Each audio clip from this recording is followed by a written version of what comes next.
Wakil Panglima TNI Jenderal Tandio Budi Revita menyebutkan pemerintah Indonesia berencana mengirim pasukan perdamaian ke Gaza.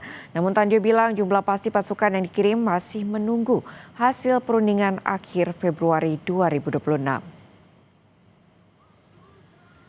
Wakil Panglima TNI Jenderal Tandio Budi menyebut TNI punya pengalaman terlibat dalam UNIFIL untuk pengamanan wilayah konflik seperti Libanon. Soal jumlah pasukannya, TNI masih menunggu keputusan akhir dari Presiden. Sebelumnya, Kepala Staf TNI Angkatan Darat Jenderal Maruli Simanjuntak menyebut sebanyak 5 hingga 8.000 pasukan perdamaian akan dikirim ke Gaza dengan prioritas Korps Kesehatan dan ZEDI. Saya kira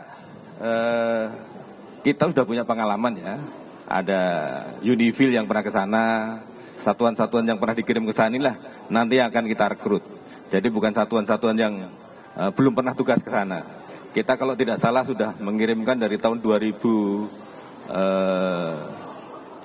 ya. Dari 2008 itu kita sudah mengirimkan UNIFIL ke sana, sudah berkali-kali.